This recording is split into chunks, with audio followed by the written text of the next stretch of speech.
Welcome, Internet, to the PixelPlay podcast, your weekly podcast where we get together to discuss all the news, rumors, and discussions going on in the video game world.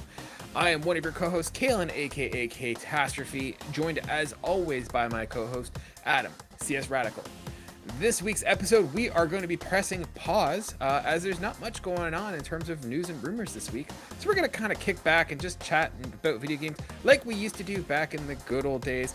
Sit back, relax, and let's just have some fun. This week's episode, we're going to be talking about, we're going to come up with some generational games. What games sort of epitomize or represent best each generation of consoles. We're going to be talking about IPs that have not gotten a video game that we think might do well translating over to the interactive medium. Adam has a surprise game for me that I'm excited to try out, and as always, an episode of Trophy Stumpers. If you like what you hear and you want to hear more of it, we are wherever you get your podcast by searching for PixelPlay Podcast, and we are also on YouTube if you want to see our lovely faces. Just search PixelPlay Podcast. We also have a video up now on Spotify too if you want to check us out there. Adam, with that being said, let's kick back, relax, and let's just jump right into it. How are you doing, sir? I love how you're like, let's kick back and relax and jump. Okay. And jump right into it. Man, I just got off an exercise bike for like an hour. Can you give me a second to at least let my legs like kind of chill? Like, come on. You're sitting in a chair. You're fine. It's true. I am sitting in a chair. It is quite comfortable. Fine. Yeah, you were saying on the Discord you're doing the MLB and the biking at the same time. How's that going? Well, it works out nicely. Like, it's the kind of game that doesn't require a lot of input, so you can just kind of, yeah, unless you're really concerned about actually holding onto the handles, but realistically, you can just go with just holding this thing, and as long as your legs are moving, you're fine. So normally, because I'm either trying to watch something or I'm like not doing much at all, I can only go about 15 minutes before I either hate sitting in it or I get bored. So at least with this, I can play something and at least feel like I'm doing something and forget that I'm on a bike, and then all of a sudden I look down at the timer, I'm like, oh, it's been an hour. What the? Okay. Sure, I'll take that workout. You're getting like the full truest experience in terms of playing MLB because you're actually winded while you're playing it, much like you would be if you were playing real MLB. Well, I don't know. I'll tell you in about a month or so, since we're finally getting close to spring, when I actually go back into playing softball, I'll tell you how winded I get. Yeah. First week usually goes the same way. I feel fine, and then the morning I wake up and my legs are like, "What did you do?" Yeah. Yeah, softball is one of those sports. I played it with work at one point, and it was tough because like it's one of those sports where you go from doing nothing to explosive like outbursts, and it's like I think that was the big part of it, was that I suddenly went from like jogging to sprinting, and my legs were like, whoa, slow the hell down, both metaphorically and literally. Like, come on, man. Yeah, I've tried doing the whole playing video games while exercising before. And yeah, we had like a recumbent bike, and I think I picked the wrong game I was trying to play. I think I was playing Splinter Cell, and that was not good because like I would start playing it and then it'd be like start tiptoe methodically stealthing, and then I noticed that I'd stop pedaling, and I'm like, this is not working out well. Yeah, generally So speaking, if I played anything, it was always like either a sports game or something that didn't take too much input. So like I could probably play like a Life is Strange level kind of game. That would probably work out well, but mostly sports games just because it's the same thing over and over again. It doesn't require a lot. Like I couldn't imagine trying to play like something like Destiny or Horizon in that. I think I would just, I would have to like either slow down or I would suddenly speed up as I was like getting really intense on something, and it'd be like, nope, ow, cramp, stop. Yeah, no, I know what you mean. Adam, like I said, this week is pretty slow in the news cycle, so I thought we could just kind of have some fun, and we got a couple topics here that we thought we'd kind of go over. Can I note how literally as soon as we started a new retro podcast where we usually just talk off the cuff about video games, the video games news cycle was like, hey, you want to do it again literally like 4 days later? I'm like, no, I wanted stuff to talk about. They're like, well, too bad. You're the one who started a second podcast, and that's right, ladies and gentlemen. If you want to hear more from the Pixel Play podcast, we now have a retro conversation podcast hosted by our friend Chris and Jin, as well as Adam, CSRadical. What? You did it again. It's Jin and Chris, sir. Jin and Chris, whatever. He's wrong. He needs to change his name. Jin and Chris, as well as Adam, here they get together, talk about retro video games and all that stuff. So if you want to check it out, it's on this channel as well. Cartridges and Quarters. We mostly just bash Square Enix, just so you guys know. So That's one episode. If you're into just constant negativity about the old days, sure, that'll work. And I say that half jokingly. It's like the two old men from like the Muppets who were always at the top. What was their names? The two old men in the. God, I could not tell you. You guys like those guys. So, Adam, where do you want to start? Do you want to start with the generational conversation? Do you want to stick with the retro theme, or do you want to go into new IPs? Well, since we just talked about a retro podcast, let's completely ruin what we worked on it by just talking about retro games. So let's do the generational stuff. Cool. Yeah. So I was thinking what we could do is we can go through. We've got a bunch of like we're in our 7th or 8th generation of consoles now. I thought it'd be a fun exercise to kind of go through all the older generations. So we're not going to do each console, but rather just each generational cycle.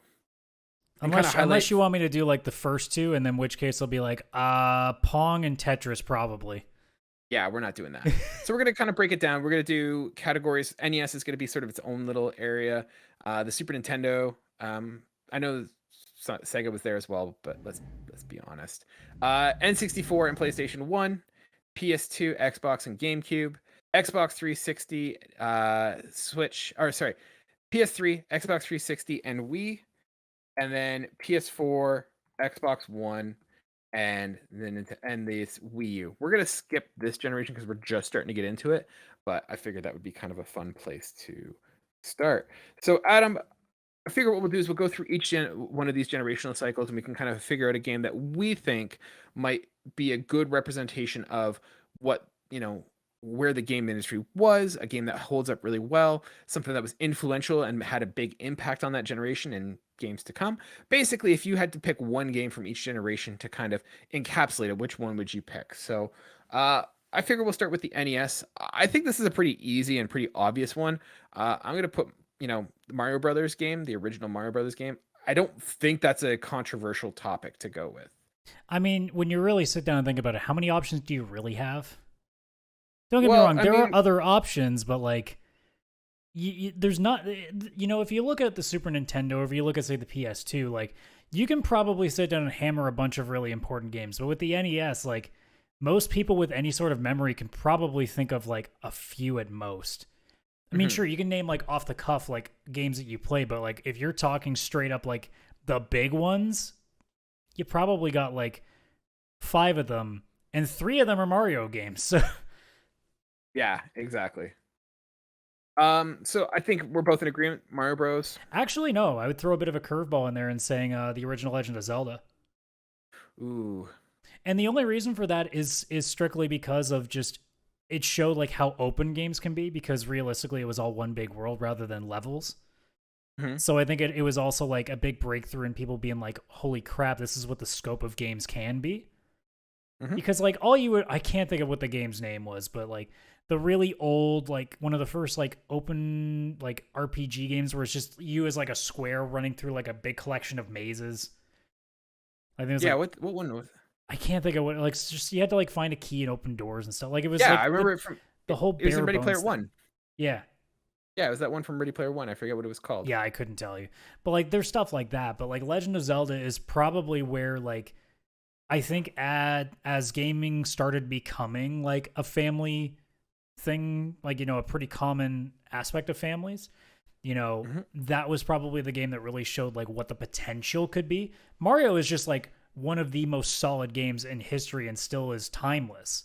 But like Legend of Zelda is one of those things that like that shows where things were going to go at the time and shows us way back then like what we were still kind of capable of doing in an age where you just couldn't do that much.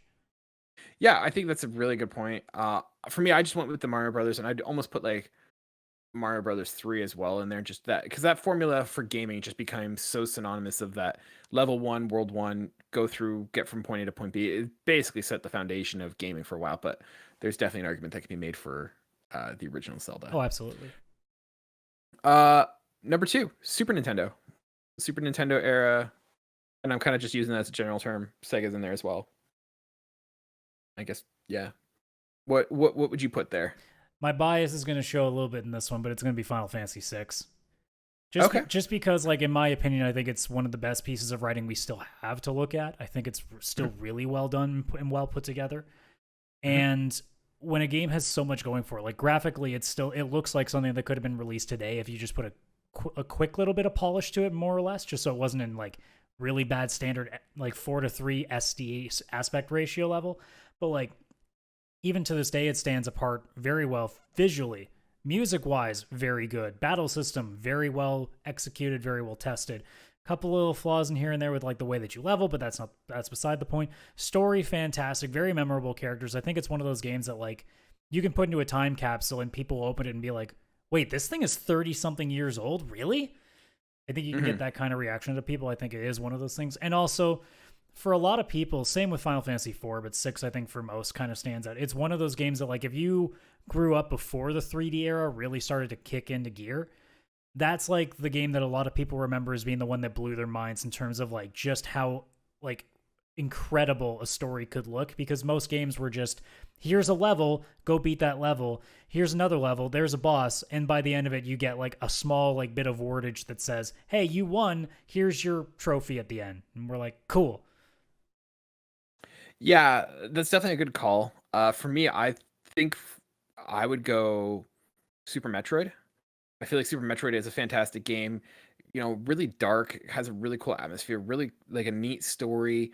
Um, the protagonist was awesome, and it like really kind of started a whole thing with um, the Metroidvania style, exploration and way that we kind of do it, kind of creating a genre. So I thought that would be for me one that I think, and it holds up still really well. Like I was playing Super Metroid on my Super Nintendo Classic, and it still holds up in 20 whatever I played it in. So for me, I'd go Super Metroid. I mean, that's a console where there's so many choices. Like you could go to Mario Right? World, you could go to Chrono Trigger, you could go, if you really wanted to go like even throw a curveball, you could go Star Fox, because of just like how revolutionary that was, like just in the fact of 3D graphics. It looks like Mm-hmm. garbage when you look at it now, but back in those days, like, oh my god. Mm-hmm. And then you can still go like way off the board too. Like there are so many other games out there. Like you could even get into the Mortal Kombats as well if you want to go Mm-hmm. Street Fighters. Like there's a lot of different directions you can take. Hell, there's even like we didn't even mention Donkey Kong, Yep. Link to the Past. Like again, Mm-hmm. that's the generation that like I think there's not a correct answer so much as there's like your answer, because there's so many Exactly. choices in that specific one. I Yeah. think like with the Honestly, I think. NES era, there's like 3, and 2 of them are Mario games, and then there's Zelda. I think even back then, like Metroid, I still wouldn't put remotely up there with the others. Like it's basically But even Mario 1, 3, and Legend of Zelda. I think would be like the 3 that stand out from those eras. but even still, I feel like Legend of Zelda, it's good and it's certainly important, but I don't know if it holds up as well as the other ones. I Well, we're like. not talking about holding up. We're kind of more just talking like overall like the impact that it had, right? Yeah, we're basically just putting these ones on the pedestal as the representation of the pinnacle of that generation of Yeah. what it could be. And I yeah, mean, you could make the argument that Zelda, in the openness that it was able to pull off on such a small amount of space in those days, is just like that's the pinnacle of like that's how good we got with those. I missed the obvious one. I should have gone with Paperboy. Paperboy was the pinnacle of NES. I mean, I especially not get Paperboy was so good. I remember playing that as a kid all the time. I remember playing that on emulators and just constantly like refreshing save states to try to get the perfect score every time, because I was so bad at it still as an Oh yeah, adult. yep. It's that's why it's a career. Um, Next is the N64 PlayStation 1 era. For me, I go back and forth. I feel like one of the ones I was like leaning towards was GoldenEye. Certainly revolutionized console first person shooters. I kind of feel like Doom kind of was like the start of that, the catalyst. Final Fantasy VII, just bringing in the idea of like great stories in games, and I know that one was iconic. But for me, I think I'm gonna put in Legend of Zelda, and I'm gonna cheat. I'm gonna switch. You could either go with Majora's Mask, or you could go with Ocarina of Time. I lean slightly towards Ocarina of Time, but I think that one was a good encapsulation of what we were kind of figuring out what 3D graphics look like. And I know you had things like Mario 64, but Mario 64 didn't quite do that full open world. Crash Bandicoot didn't quite get that full 3D world. Like they're still trying to figure out what to do. Legend of Zelda was the first one that I can think of where you're in this open world. You can go anywhere, you can do anything, and it kind of took A Link to the Past and made it into a fully fleshed out 3D world. And that to me was really, really cool. And I think that for me is the pinnacle of that generation. For me, it's really difficult. There are so many directions you can go in. Not in terms of like even bias wise, it's hard because there are so many different games that really either showed off like the best of its genre or kickstarted the genre. So like you said earlier, GoldenEye, I would almost argue Perfect Dark even deserves that honor too because it almost took GoldenEye and made it better. It did. Super Mario 64 was great. Super Mario Kart, or Mario Kart 64, I should say, was also fantastic. Then you started getting to things like Pokemon Stadium, which was pretty cool. And then you go to the PlayStation side, and there are so many weird directions too. Like you have Resident Evil really starting the chain of horror games, really starting to make a bit of a breakthrough. The one that I'm leaning to, even though I haven't actually beaten the game, but like just based on what it's done and what it's done to the future and just how many people hold it in such high regard, I have to give it to Metal Gear Solid. As a game that, like, again, made stealth games a pretty big thing that started that. Having like your third person action games, I think that was one of the very like early instances of voice acting as well, which was pretty new at the time. And again, it's one of those games that like you ask so many people that exist that are like either in their late 20s or early 30s, and you ask them to like name off some of like their favorite games when they were growing up. That's a game that I hear so much, especially when you lead into like then Metal Gear Solid 2 and 3 and 4, and like they all talk about just how amazing like that first bit of trying to get into Shadow Moses was to them, just being able to like trying to sneak around and how intense that was. And I think that's one of those games that like to me stands out in a different way, not just being like the best of that gaming had to offer, just like an experience that at the time was just unheard of and really pushed the gaming to be completely different.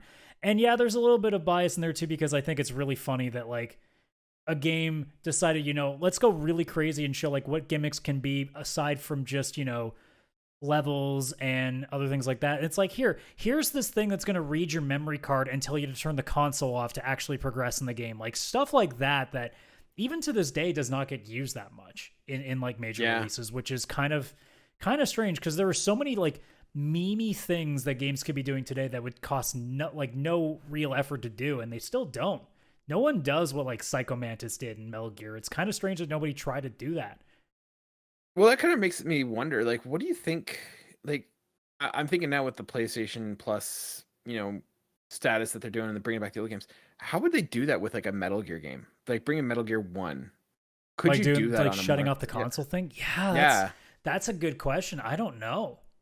I wonder if it would maybe be like closing the program, like you close like a game rather than turning your console off. That'd be like the only way I could figure it makes any sense. I think Metal Gear is a great option, and like especially because it did sort of bring a certain maturity to the gaming world. Like games had been sort of family friendly esque for a little while, and once again we had things like Doom and Wolfenstein and stuff coming out, which were a little bit more mature audiences. But I think Metal Gear was a big one for console gaming, which had been primarily family based.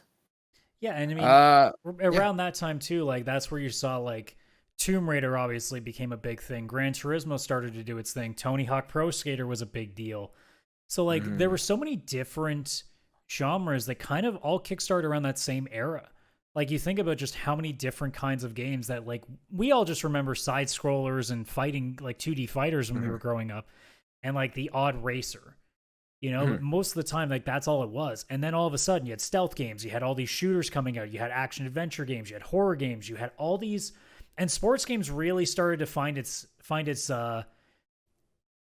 rhythm then. So like so much exploded in that era, and then PS2, Xbox, Dreamcast era was what probably like actually wait, Dreamcast would that be? No, that's PS1 era, wouldn't it? Yeah, because I think GameCube would follow that with it would be GameCube, Xbox, and PS2. And like that era, when we get into that, is like where they started taking what they really kickstarted in the previous era and perfecting it. And then from then on else, it was wiping all the goodwill that they did and just seeing what we could do since. But yeah, we'll get to that. Yeah. Next is going to be the PS2, Xbox, GameCube era. So there's once again a lot of like big options here. What are you kind of leaning towards? Oh man, that is a really tough one.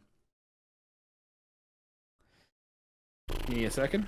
Yeah, I might actually need. Like, okay. I thought I had something, and then I'm like, but what if there?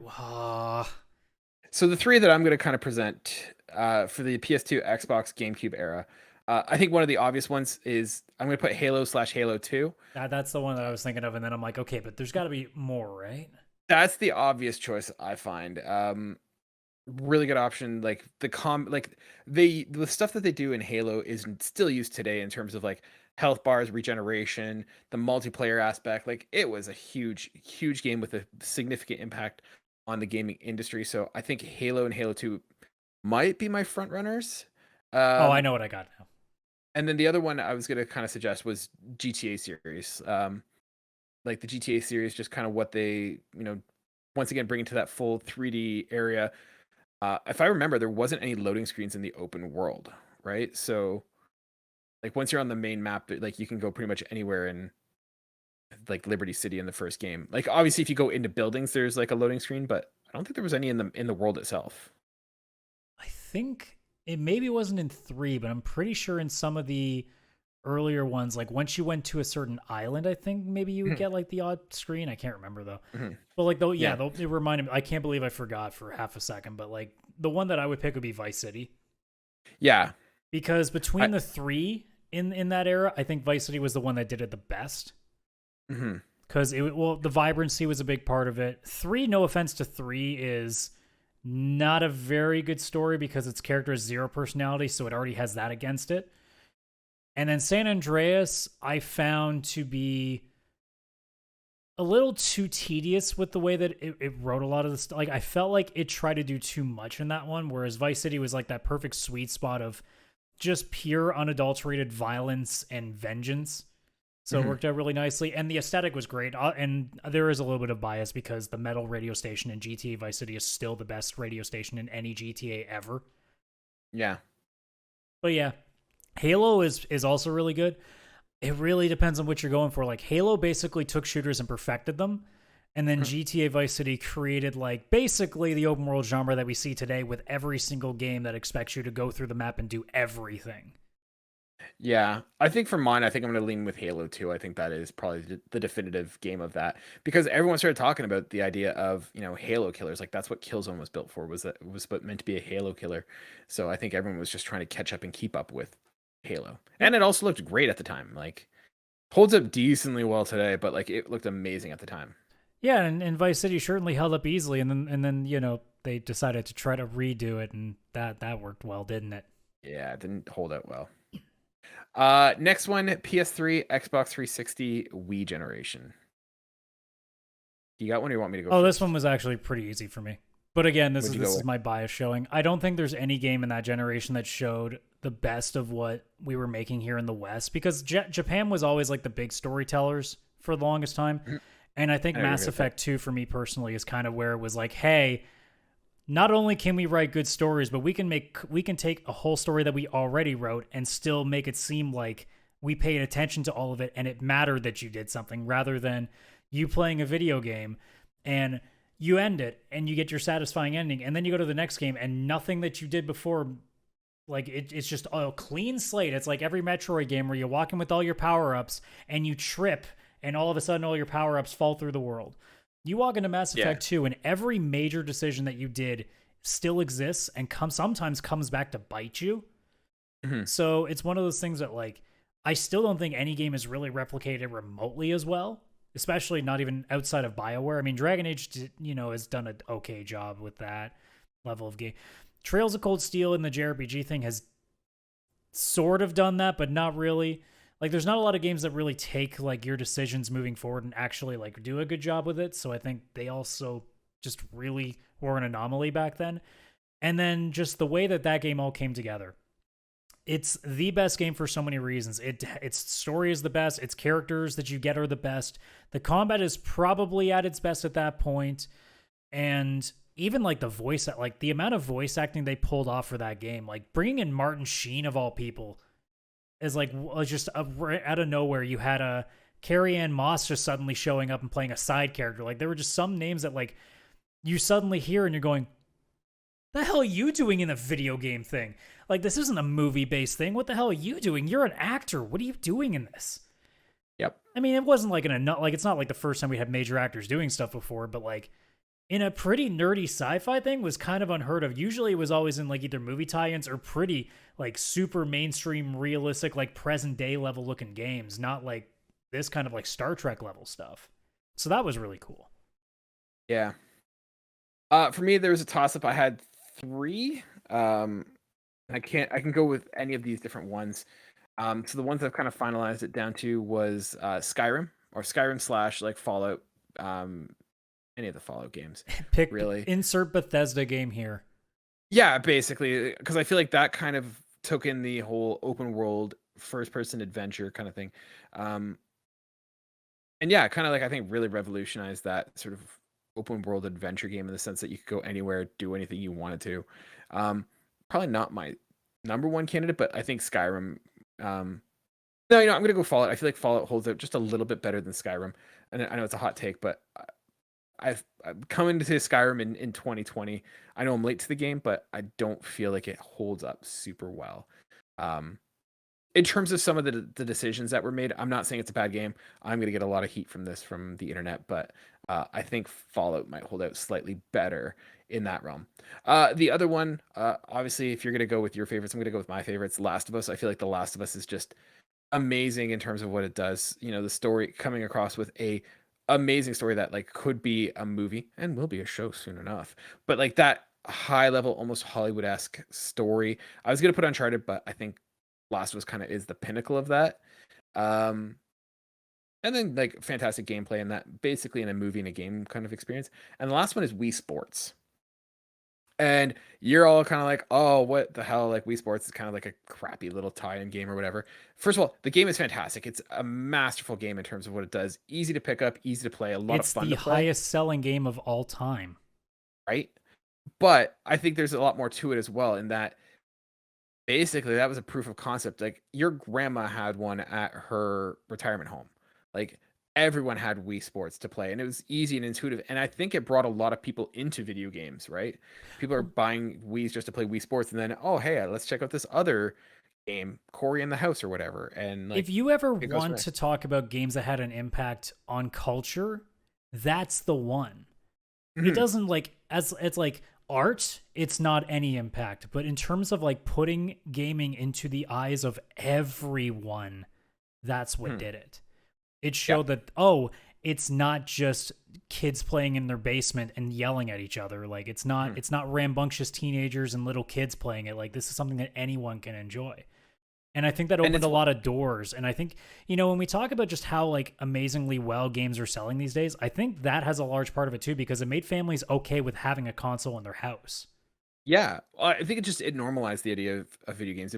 I think it really brought it out of that stigma, like you said, of, the thing you do like in your parents' basement kind of thing. Like that's what the nerds do in their basement. Like everyone's like, oh yeah, video games are fun. Like that's they see the appeal of it, right? And it normalized it. Well, you think about like how many families bought a Wii because they saw the fun that was, and when they saw like how good it was and how great it was, like their kids having something to do that wasn't just going outside or lighting shit on fire.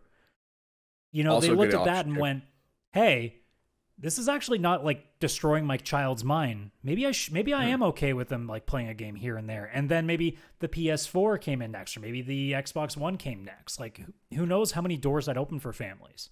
Well, not even that, but it bridged a gap because like I grew up playing video games and like my family is not a bunch of gamers. Like my dad, button mash with Mortal Kombat with me once in a while, and my sister played video games here and there, but like none of them were huge avid gamers. But when we came out, it suddenly became a game that anyone could play, and it's not going to be a situation where you're at the advantage because you have familiarity with the controller.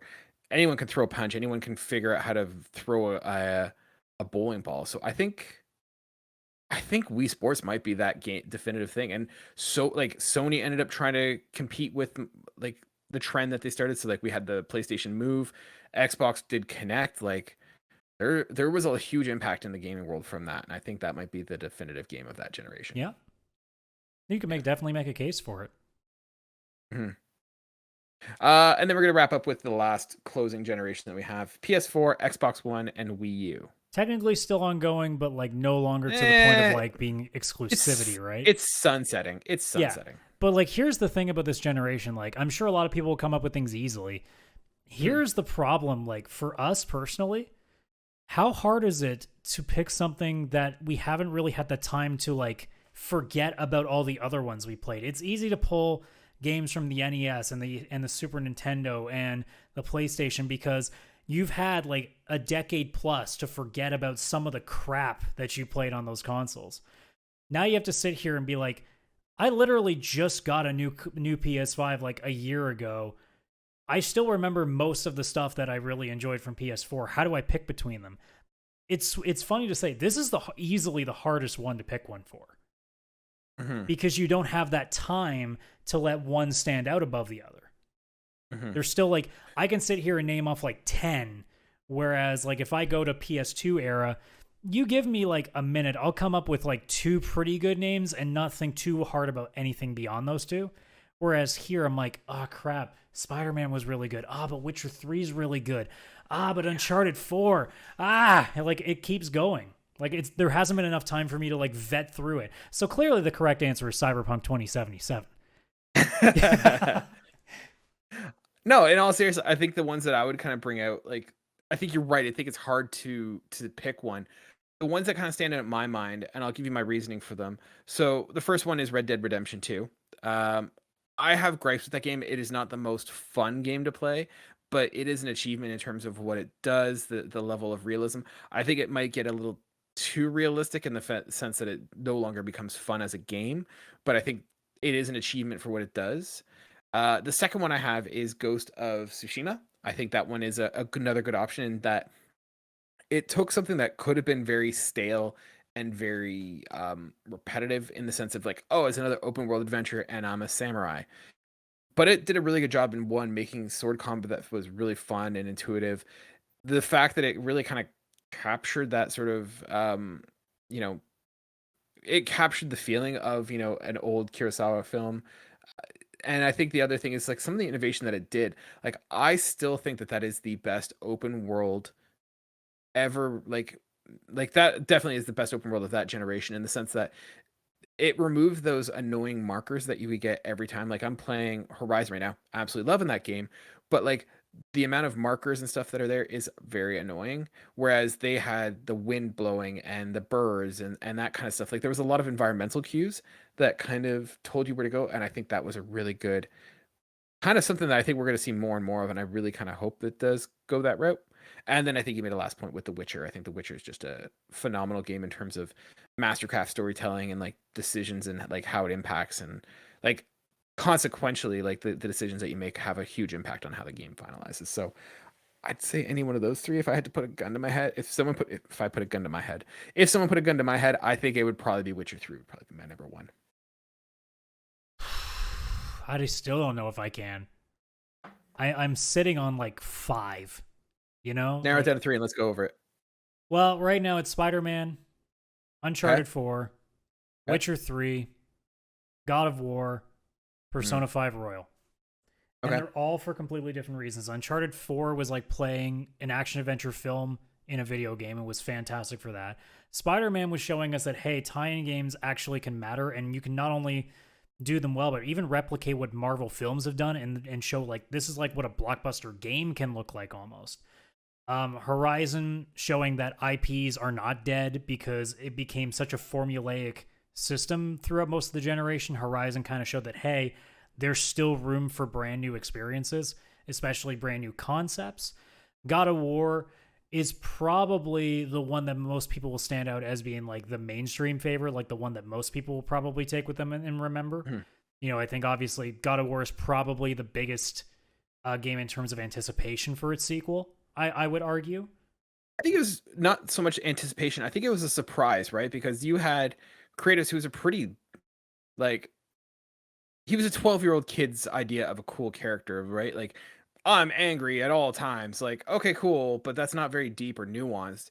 And they take him and they redesign him to basically be a dad. And like, it's the smartest move that they ever could have done because now he suddenly is a lot more deep of a character. We're more invested in him. So like, I think it was just that game caught us off guard. Well, And like, it came at a perfect time because like a lot of us, started becoming more mature and like growing up, and it's like, oh man, like Kratos is growing up with us. Like, Yeah, I think that one's in my mind mostly because of just that many people seem to treat it like it's the big one. mhm. So that one I'm trying to let go of. And Persona 5 Royal, I won't even say it's biased on this case. I think there's probably no game in the market that if you really want to sit down and play something that really is something that you can take a deep dive into your own psyche in and try to like assess where you are mentally, because that thing handles so many different societal, mental, like issues that we all go through in our daily lives, especially in Royal, where they put a new final dungeon in that legitimately made me like upset and depressed because it reminded me of like all the things that I was currently feeling at the time, and it hurt. And it does, and usually games like most games, when they hurt you, it's because they take something from you, or like all the progress that you put towards something suddenly like it's gone. Like, the Aerith in the original Final Fantasy VII, like how much time you spent with that and it's gone. 5 Royal to me took your real life and threw it on the screen for you and made you like come up and like come to terms with it and confront it.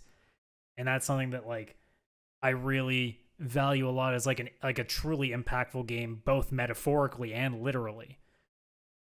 Yep. So I mean, if I was going to pick one, that's probably the one I pick, because it also is probably one of the most solid JRPGs that have ever been made.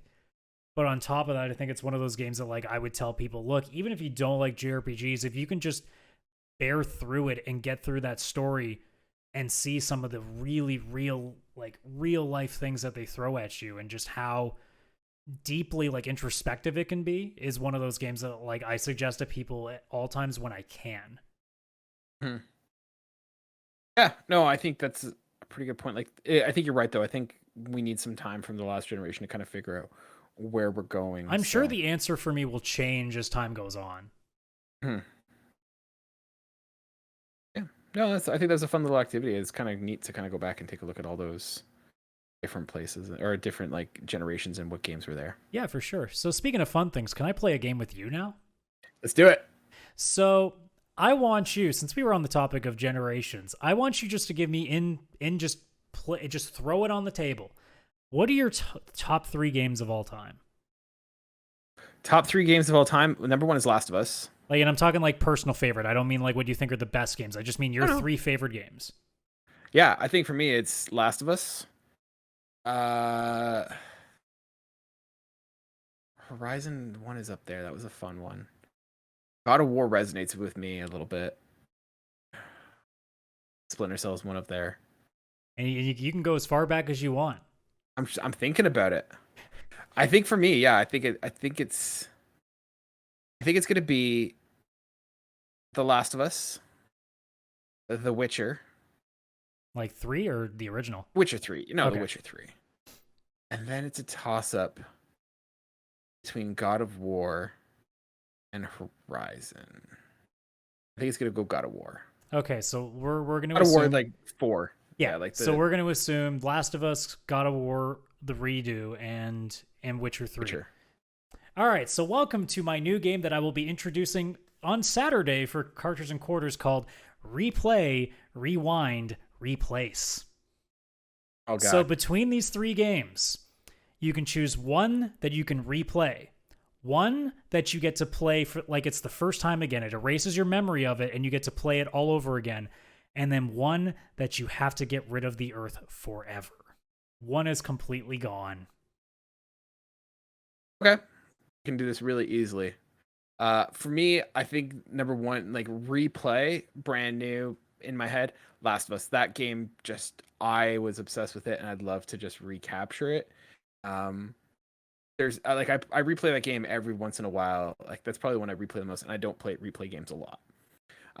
But I'd love to just come in with that fresh, not knowing anything about it. And for me, it was a really cool experience because I wasn't anticipating, like I was anticipating a run of the mill zombie-esque game, and I was kind of like, I don't care. But when the reviews started coming out and it was just getting like amazing reviews, it wasn't on my radar. So it was one of those games that like I had no expectations, I had no anticipation, and I just literally saw the 10 out of 10 reviews. I saw the story and I went out and bought it without knowing anything. And it is my favorite game of all time. So coming in fresh would just be amazing. So that's your rewind. All right. That's my So you rewind. got a replay and a replace left. So this one's an easy one because um I did this already. So my replay would be God of War. And for me, God of War holds a special place because God of War came out in what, 2018? Yeah, I think that's correct.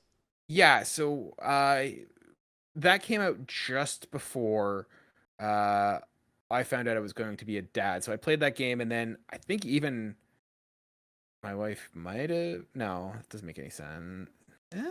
Maybe. Anyways, it came out at that time that like I was just becoming a dad when that game came out, and it just kind of hit in the right spot. And so I ended up playing it again soon after he was born. I basically got it when I was on the PS5, so he had just been born, or had only been for a few months, and so for me, it was like it had a bigger meaning for me once he was born, and I kind of had that dad-esque like I could relate to that a little bit.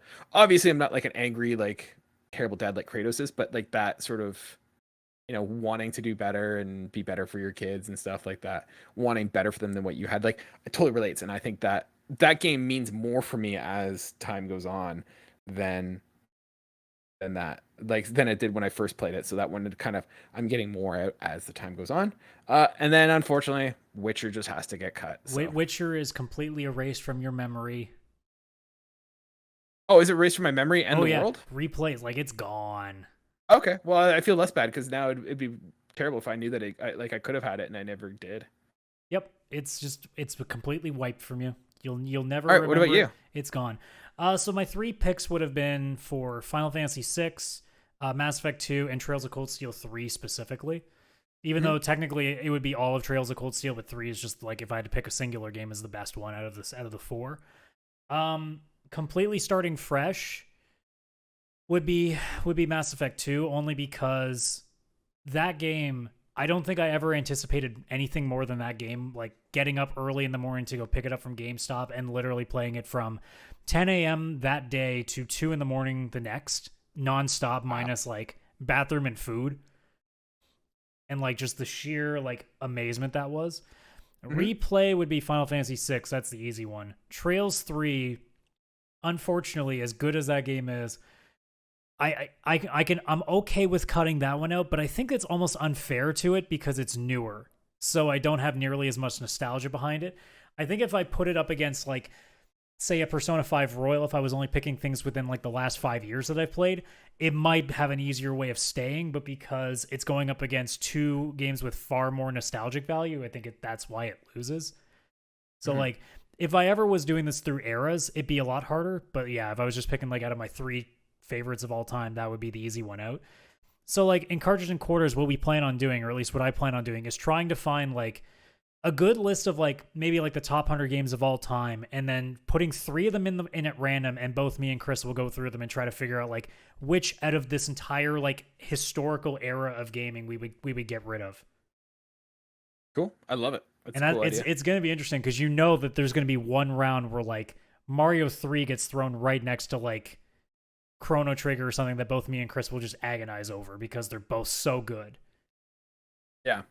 It's gonna be a fun little activity to kind of go through. I can't do your trophy stumpers. You know, I've found other ways to get around it, but I figure like this is one where it's just more like, okay, both people have to be in pain, not just one person.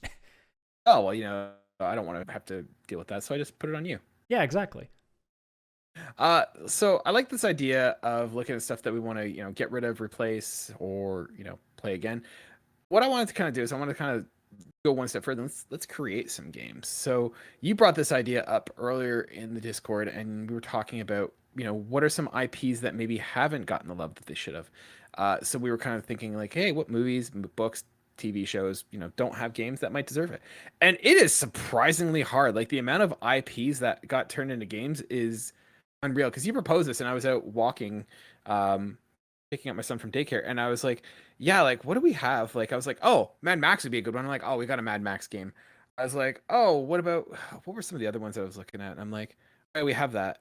Like, there's like a lot of IPs have been turned into games. And we have an Expanse game coming. Like if you're a nerd, almost everything that you love has been put in a game at some point. Like if I really wanted to get technical, I could pull out X Marvel character that hasn't been really in a video game yet. But like even Captain America has gotten his own game. He had something Soldier, but it was like a PS3 game, and it was taking off like the first Avenger. It was right on the coattails of that. Like if I had to go like and cheat and be like, I'm gonna take this specific story, I'd love to see like a not Splinter Cell level, but kind of like a action espionage like game that would take like the Winter Soldier movie and turn that into a game. I think that would be really cool. But yeah, when I actually sat down and hammered stuff out, I even went like off the board. I'm like, would a Survivor game be good? And then I looked up, there's some semblance of Survivor games out there. Like they all have something now. He didn't say they were good games, but they all have games. So like, especially in our culture, like nerd culture, most of the stuff that is really popular that we all got into got something, because it would be stupid not to. Yeah. So like you really sit down and think about it. There's not as much as you would expect. Now you can go off the board. You can go with things that are relatively new. Like currently on Prime, The Boys is a big TV show that hasn't gotten one yet. But like most of the major TV shows recently, like Game of Thrones has gotten theirs. Walking Dead's gotten plenty. Breaking Bad kind of wouldn't make much sense for one, so it doesn't really apply. But like a lot of games out there, or a lot of properties out there have games. Even the ones that you wouldn't think have games, they do. So like, it was not as easy as I thought. It took me a while, and I had to go to the route of, okay, well, I can't pick a really action-intensive game because I think all those are taken. Yeah. So what one did you end up, like, was it the what did you end up coming up with? So I took a route similar to The Expanse, where I went, okay, let's take something that would probably work really well as more of like a Life is Strange level, like maybe a little bit of action story. And I went with another Prime show, Man in the High Castle.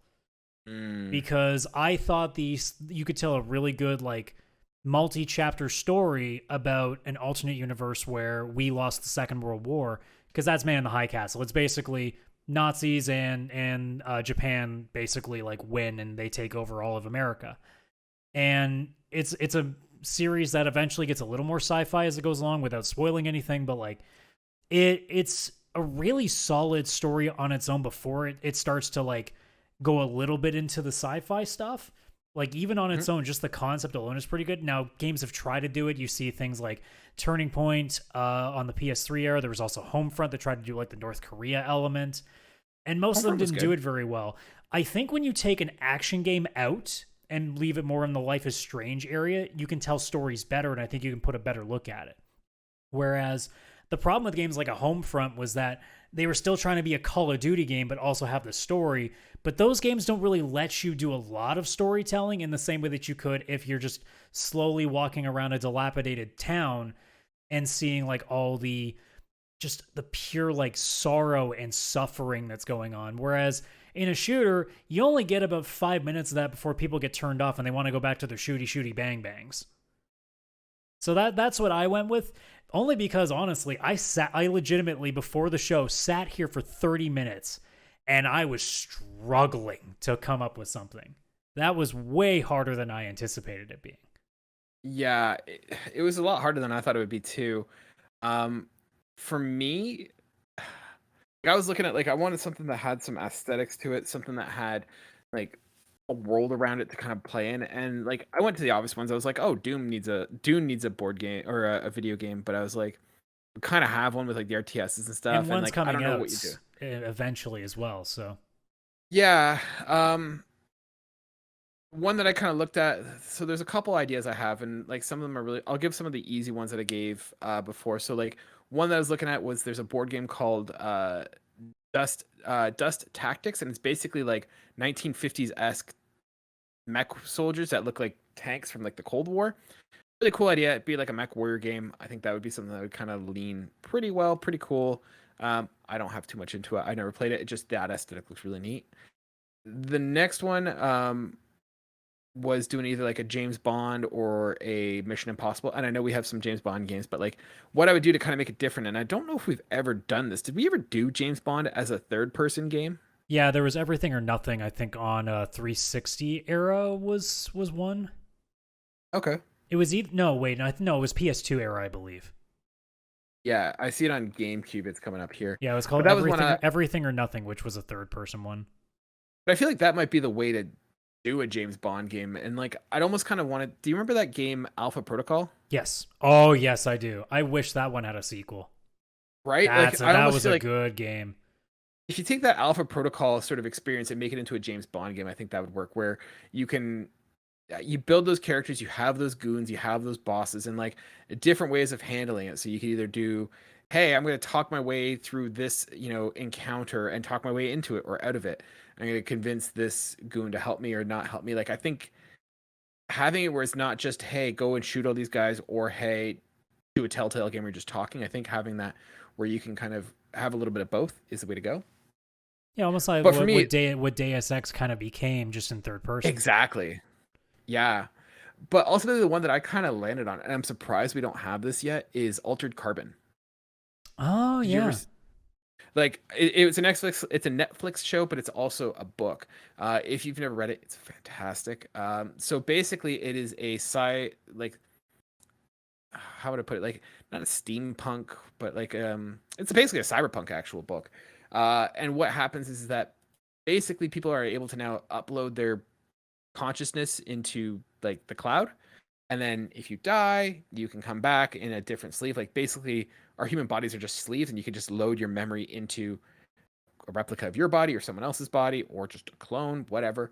And the story is that you're basically brought back, like you're this ex-military specialist thing, and you're brought back to out of prison. You got in prison, you brought back hundreds of years after like your life would have been over, and you are basically doing a investigation into a murder for this this rich elite person who got murdered. And the police think it was a suicide, but the guy who died does not believe it was a suicide. And so what happened is he had a backup in the cloud. He kills himself before his backup refreshes, so he doesn't know what happened in like the last 48 hours. And so you have to go and investigate. And it's just such a cool concept with the idea of just having these sleeves that you can kind of reload personalities and specs into. And then there's a whole bunch of cool different areas as well, that you can kind of set up. So one of the coolest ones is like the Raven Hotel. And this, if you remember, is like kind of like almost like an Edgar Allan Poe kind of experience. Hotel is basically run by this AI who has so much personality. It's If you watch the show, he's like the best person in that show. But it's got this like gritty noir detective-esque experience, lots of cool locations. So I'd almost want to do it either do it as an open world game, or do it sort of along the lines of kind of like a Tomb Raider, where in the sense that you have these small worlds, so you can go check out the Raven Hotel, you can go check out Bay City proper, you can go check out the area in which like the rich people live, or even Head in the Clouds, which is sort of like this sex club kind of thing up in the sky. Lots of cool different ideas. One, I'd recommend it if you want to read the book. The book is fantastic. Watch the show. The show is also fantastic, but I think this is one that definitely deserves a game, and I'm surprised we don't have it yet. The only one that I just thought of during the talking, and I immediately told myself, no, that technically exists, was like, I'm sure a lot of people will probably listen to this and be like, Squid Game, duh. And I'm like, that technically exists. We just call it Fall Guys, and it's for kids. Yeah, Squid Game is basically Fall Guys without death, you know? Yeah. I'm surprised. How long do you think it's going to take before Fall Guys comes up with a Squid Game scheme? Well, I think it might be too late now, unless Squid Game does a second season. Then maybe they can get around to it. I think that ship's already sailed, though, for Fall Guys to get involved with that. There's just too many other things that they put their fingers into now. So it's like I think there's too many other distractions for that to ever be a thing. Not to mention, I feel like that's the kind of thing that maybe they avoid, because there are certain properties that eventually they just won't touch because they don't want kids to go too deep into that. But then again, there are some games too that maybe it's hard to tell. Yeah, I feel like a lot of kids are watching Squid Games. Oh, probably. But remember, we do live in an age where people just assume that their kids are all just watching Dora the Explorer until they're 16. Yeah. I mean, my parents were the kind that was like, you can't watch Power Rangers, it's too violent. I'm like, we watch hockey on a consistent basis, and guys literally beat the shit out of each other. And here's some guys have died in hockey, haven't they? Well, yeah, but not on camera for us. But like, what's the worst that happens in Power Rangers? You get hit with something and sparks fly out of you, and like giant kaiju monsters that are clearly made out of like rubber and paper mache like explode. Oh no. That's the best part about the whole Power Rangers is like you're a robot fighting like a monster made of mud, and you're punching and sparks are coming off. I'm like, where's the electricity coming from? Ironically enough, not too long ago, I rewatched the original movie. Yeah, It's not aged well. the one with the white ninja, The Ivan Ooze one. Yeah. Oh, yeah. The CG in that movie did not age at all. Well, I mean, Spielberg's got all the budget for the CGI. Like, I mean, there was only so much left for the Power Rangers in the 90s, right? Well, look, you watch the CGI, like the Megazord fight in that movie, and you're like, oh god, I didn't know Beast Wars was on. I have to check that out. I haven't watched that movie in years. I randomly like just came across it and went, you know what? Screw it. I haven't seen this since I was like a kid. Let's do it. Because I used to watch it all the time. And then I watch it. I'm like, oh my god, this is so bad, but this is so funny. And then the Megazords happen. I'm like, oh no, never mind. This is so bad. It was great. I loved it. I'm gonna kind of watch. I want to watch the CGI now. Oh, it's brutal. So bad.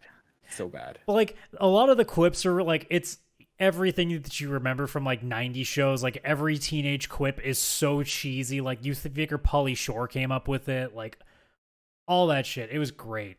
That's one of those things like, and I remember playing the video game back in the day too, that because they made like a side scroller originally of just Power Rangers and Super Nintendo, and then they did it again for the movie. Mm-hmm. And they both are horrible. Speaking of games that did not age very well, I've replayed both since, and they're horrendous for side scrollers in that era. Oh man, I'm watching this now. Oh my god, this does not age. Did I not tell you? I put it on screen, but I don't want to risk copyrights. Yeah, no, go check this out, ladies and gentlemen. It is bad. Oh, all right, Adam. I kind of want to go watch this now. So let's wrap up the show with what we always wrap up with, Trophy Stumpers. So in this game, if it's your first time listening, we're going to give you 10. We're giving you 10 trophies from one game. You get 3 guesses to guess which game it is. Yeah. Are you ready to go? Sure. I mean, I'm in a jovial mood this time because now I'm thinking about it just like a really badly CG frog jumping on the back of a really bad CGI like other robot thing. Yeah. All right. Trophy number 1. Death Dealer. Death Dealer? Death. Oh, Death Dealer. Okay. Death Dealer. Yep. Second one, Like a Bat Out of Hell. Okay. Third one, Reaper. Okay. Okay. Any clues? Any ideas? Yeah, but I don't want to waste my 3 guesses yet. Well, you get. Okay, you want to say them all towards the end? Yeah, I'm not quite leaning on anything because I could just throw like a Batman game out there just because of Bat Out of Hell, but no, I'm not gonna do that. I feel like that's gaming the system, but whatever. Tremor Bringer. Tremor Bringer. Okay. Tremor, like a. Yeah, like the really bad Kevin Bacon movie. Yep. Exactly. Yeah. So Tremor Bringer, Wrath of War. Wrath of War. Okay. And Ultimate Blade. Huh. So we have Death Dealer, Like a Bat Out of Hell, Reaper, Tremor Bringer, Wrath of War, and Ultimate Blade. Okay. I just because I still don't have anything, I'll just throw a Batman Arkham City for fun, but I know it's not. It is not Batman Arkham City. Next one's Treasure Hunter, Open Air Parking, Into the Void. Okay. And Horseman. Oh, okay. Then it's Darksiders. Damn, it is Darksiders. I was like, go ahead. Well, I was starting to think, okay, the Bat Out of Hell, it's okay. This is probably starting to lean more into like a Dante's Inferno, like poetic, like dark monsters kind of thing. And as soon as you said Horseman, I'm like, oh yeah, no, it's probably Darksiders at this point. Also, so Treasure Hunter opens it up to like being open world and stuff yeah. Because Darksiders was very much like almost like an M-rated Zelda clone. It was an M-rated Zelda clone. It's a good game. Like it is really good. I played the first one. I didn't like it that much, but I also was probably in that state of like, I don't need the dark stuff right now. I'm the guy that like doesn't understand when people watch really depressing anime when I'm like, dude, anime is just really, really stupid and fun. Like, why would you watch dark stuff? Mm-hmm. Yeah, so I was kind of torn on which way to go with this. So I think I was gonna say you didn't throw a loophole and like throw like Darksiders some random extra edition, did you? No. So I was tempted between Horseman or Dark Rider, and I was worried that you're too far off. So that's why I went Horseman instead of Dark Rider. But I think it probably would have I probably still would have gone in that direction. Yeah. Like what worst case scenario would have said Ghost Rider the video game, and then would have been like, okay, well if it's not that. Yeah. So yeah, I remember this game coming out. I thought it was really cool. Like it basically was a Zelda clone. The artwork looks like it was basically something out of like Games Workshop and like Warhammer. But hey, I thought it was cool at the time. And you know what? Is it the best game in the world? No. But if you're looking for something to scratch that Zelda itch, definitely worth checking out. So yeah. Awesome. Well, Adam, that concludes this episode of Pressing Pause. So, ladies and gentlemen, thank you so much for sticking with us. If you like that and you want to hear more, like I said, we have our podcast wherever you get your podcast by searching for PixelPlay Podcast. And if you want to see our lovely faces as we do this, you can always check us out on YouTube or Spotify by searching for PixelPlay Podcast. And don't forget about Cartridge and Quarters, 10 a.m. every Saturday. I'm getting there, Adam. Yes, we have a new retro gaming podcast as well, Cartridges and Quarters, if you want to check it out there. And if you want to be part of the show, send us topics for future Pressing Pause episodes. If you want to throw trophy stumpers for Adam, or let's say if you want to throw out, a replay, rewind, or replace, replace, rewind, replay, rewind, replace. Send them to Adam. We'll send them to this. We can kind of, if you want to throw 3 in there, we can see where they go and fall on those. And yeah, if you want to be part of us, we do have a Discord that you can be part of as well. Love for you guys to join us there. We have a lot of great fans we have some pretty good conversations there. So check us out there. And if you want to reach out, email us at pixelplaypodcast@gmail.com. And we have our socials at pixelplaycast. I've been your co-host, Kaylan, aka Ktastrophy, joined as always by my co-host, Adam CSRadical. Let's do this again next week. All right. Bye for now.